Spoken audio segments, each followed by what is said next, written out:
This is going to be a series that covers the different covenants. And then in each area or time period of that covenant, I've tried to cover different major aspects of biblical teachings.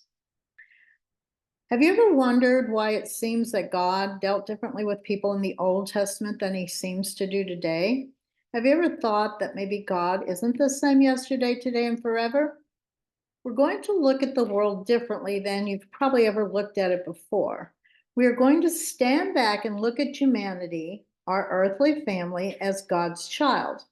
We will see how he deals with us, just as an earthly father deals with his children. And so in Isaiah, it actually points out that God looks at his family as a child.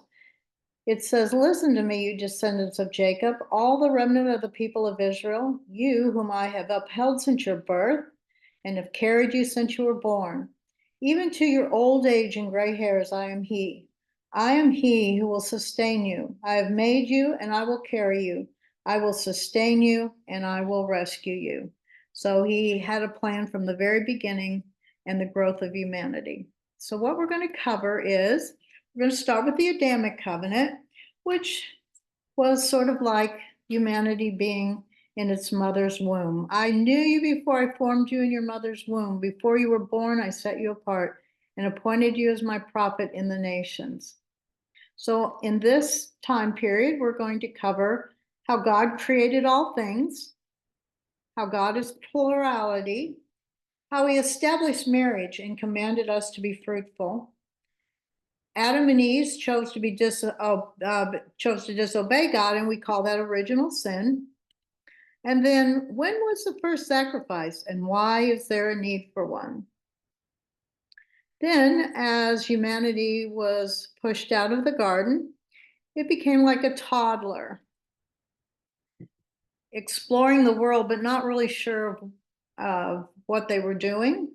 And so we're going to look at Cain and Abel, the Nephilim, the clean and unclean animals, Noah and the flood.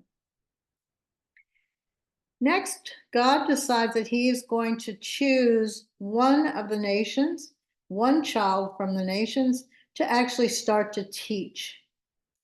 So we're going to look at the Abrahamic covenant and the Tower of Babel, the birth of a nation, the covenant of circumcision, and Sodom and Gomorrah, and Isaac and Ishmael.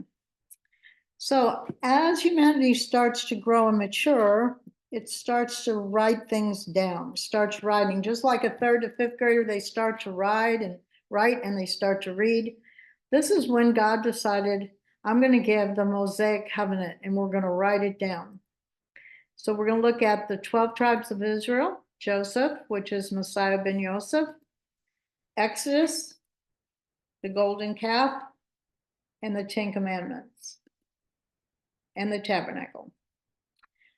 All right, as humanity starts to grow, they decide, just like a lot of teenagers, that they just want to be like everybody else. And so they didn't want to be under God's reign and the prophets and the priests.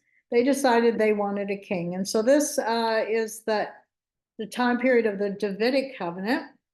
And we are going to study entering the promised land. The three first kings, Saul, David, and Solomon. Solomon's temple, Daniel. And then we get to, of course, the new covenant. Now, the new covenant is when it's a dividing line between being judged by a nation. A nation is being judged and individuals being judged.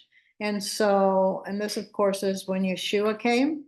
And we're going to look at what is a bar mitzvah, Yeshua, end of the barley harvest, the Holy Spirit, and the beginning of the wheat harvest. So pretty much now you're finished school. What do you do when you're finished in school? You get a job. And so the time period now is the church age. So we're going to look at being grafted into the olive tree, the job of the believer. So what is our job? A little bit of church history and the 7 churches in Revelation.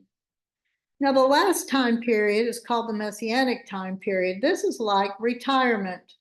So we've gone through all of our raising up and we've had our job, and now we get to rest during the Messianic covenant, which is the 1,000-year reign. We're going to talk in this PowerPoint about Israel being reborn, Daniel's 70th week, the end of the wheat harvest, and the 1,000-year reign, and the fulfillment of the Sabbath day. So then that's pretty much covers most of scriptures. And of course, the end, we talk about the new heaven and the new earth. Hope you can join us on this journey.